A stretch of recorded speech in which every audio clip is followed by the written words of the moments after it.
Hey, everybody. Happy Friday, and thank you for joining us again for our Friday Saving Grace updates. We're coming to you to share what we're seeing in the field, thank our amazing community partners, and let you know how you can help survivors in need.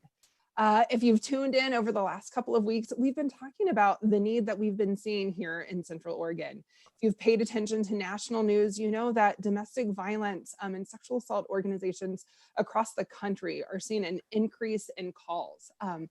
At first, we weren't really seeing an increase in intimate partner violence calls here in Central Oregon, but that has changed. Our helpline has been busy. We have many survivors within our shelter or moteled at hotels across Central Oregon, as well as people reaching out for resources, whether it be food, legal support, or just general safety planning.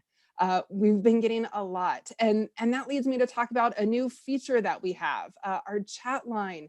It launched this week. This chat line is specifically for people who need to reach out and connect with an advocate in what may be a more discreet way. What we've been seeing from the COVID-19 crisis is that it's not always safe for people to reach out from their home. So if you head over to saving-grace.org/chat, you can come to our anonymous chat line. And it'll immediately ask you a couple of screening questions. That way we know that survivors are safe, if they're in immediate danger, and how we can support them. And then within just a few minutes, you can chat with a live advocate.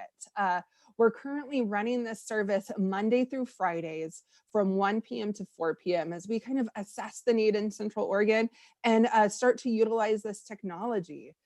Those days or hours may change in the future, but know for the time being, if you need to reach out to Saving Grace, but you can't do so over the phone, or same thing, if you know somebody else who is in a dangerous situation with their partner and needs help from safety planning to advocacy, head on over to our website. It tells you exactly what the chat line is and what the chat line is not, when an advocate is present, and how you can connect with us for those life-saving services. We're really excited to be offering that, and we'll continue updating you all about how that new service is going. I also want to share an update about our Community Voices program. If you've heard this, these are incredible interviews that Ryan Stillwater, our development director, has been doing with people in our community. Today, we're launching a new one with Justin Bendel from Deschutes County Parole and Probation.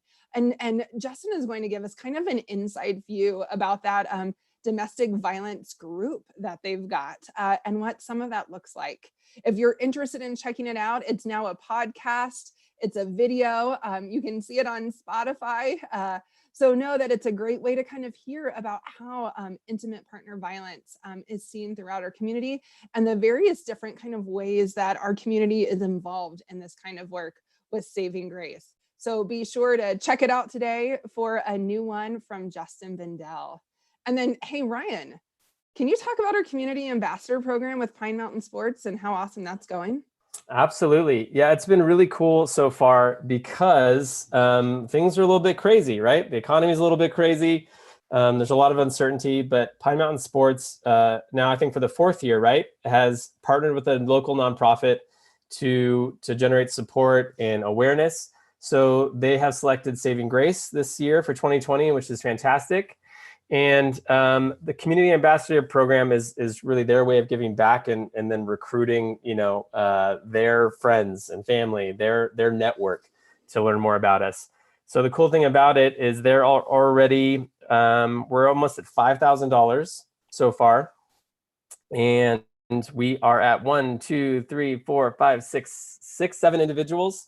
Derek, Wayne, Christopher, Dan, Lou, Julie, thank you for becoming community ambassadors. That's at the $500 level or more. But there's a number of others. Maybe you're watching and you're like, I'm one of them too. And you gave what you could, and that goes to the pot, and that helps survivors here in Central Oregon.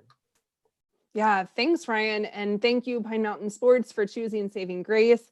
Thank you, community ambassadors, for stepping up. And thank you to anyone and everyone who has opened up your wallets or your talents or your treasures to help survivors right now. If you are interested in joining Pine Mountain Sports Community Ambassador Program, you can head over to their website or go to saving-grace.org/pine. It tells you exactly what the program is, and then it'll show you how you can give now. And it's such an amazing way to support our organization, as we know that we're probably not going to have fundraising events in the same way as we have in the past, that it could just look different. So we're really grateful for community partners for stepping up and supporting us during this time. I also want to send a shout out to New Fathom IT. So they're another one of our community partners. They're our new IT provider, and they love Saving Grace and our mission so much that they insisted on becoming a sponsor too. So thank you, New Fathom, for supporting our IT needs. Thank you for giving back to our local nonprofit community. And if you have any IT needs yourself or are interested in learning about New Fathom or some of the work that you're doing, make sure that you head over to their website and check out more about them. It's just such a tribute to remembering that we're really all in this together, whether it's supporting nonprofits day to day or supporting them during COVID-19. It takes a community. And we are so thankful for this community, because what we know is that survivors need our support now more than ever.